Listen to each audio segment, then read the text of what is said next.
Hey, we're DMA'S. And you're watching 101.9 KINK Radio in the Skype Live studio. Okay. There you go, the DMA'S with Kink in the Skype Live studio this afternoon. Gentlemen, thanks for being a part of it. Thanks for coming in. I know you've been through Portland once before because you did play the Doug Fir last year. That's right. So thanks for being a part of this. And of course, the new one is Delete. So my babe, is she fictitious for the sake of art's sake, or is she real? Real. She is real. Sure. Good. I sure hope so. Yeah. Because, well, then is everybody back? Are we back in love again and everything's good, right? We're friends. So that was your song then? Yeah. All right, well then introduce yourself so we know exactly who we're talking about. I'm Mason. All right, Mason. This is Tommy and Johnny Took. All right, Johnny, guitarist, very good. So, and I'll ask this also, DMA'S. I have not been able to read exactly where that comes from. It's like a sort of a nickname that we gave ourselves from like a previous name that we had. It's just like a shortened version of it. It doesn't stand for anything. Well, that's all right. That's good too. I like that. And now we know though. I watched an interview with REM once, and they were asked. I think it was by Letterman, and he asked them what REM stands for. Does it stand for rapid eye movement? And they were like, no, it's just a couple of letters. You know, it is what it is. And that makes me feel a lot better about it. So. That does sound good. Now, what's it take for three gentlemen from, is Sydney home? Yeah. What does it take for, because I'm sure there's a bunch of guys back in Sydney wondering how it is and what it takes to get over to the States and Europe, like you guys have definitely been spreading your word.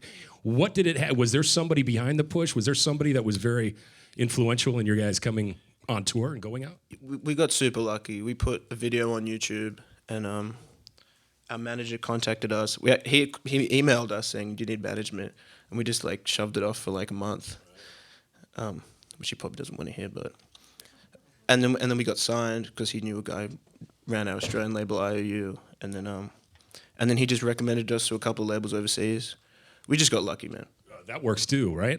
Yeah. And you're at that point now where you're going to be headlining when you go back. You even get to pick your opening band. Are these friends of yours? Did they have to? Who was it? I see that you guys are going to be Buzzard. on Green Buzzard. That's what it was. They're friends of ours. Two of those guys used to play with us, and they started their own band, so they went and did their own thing. Well, there's still love there too. Then I see.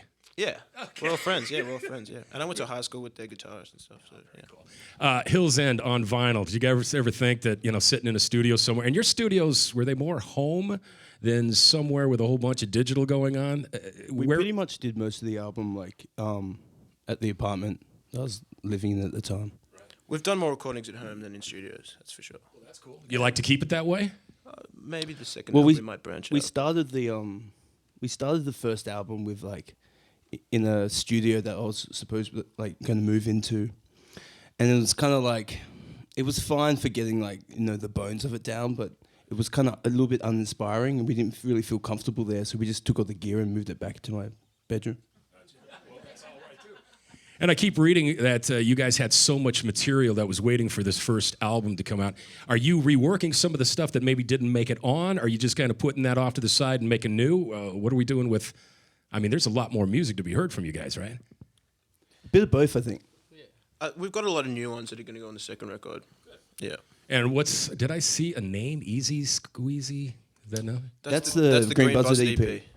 Gotcha. All right, very good. Well, once again, guys, I appreciate it. The roll on the road of rock and roll led into the Skype Live studio. So great that we could have you here. Doug Fir tonight. Guys, once again, give it up. It's the DMA'S.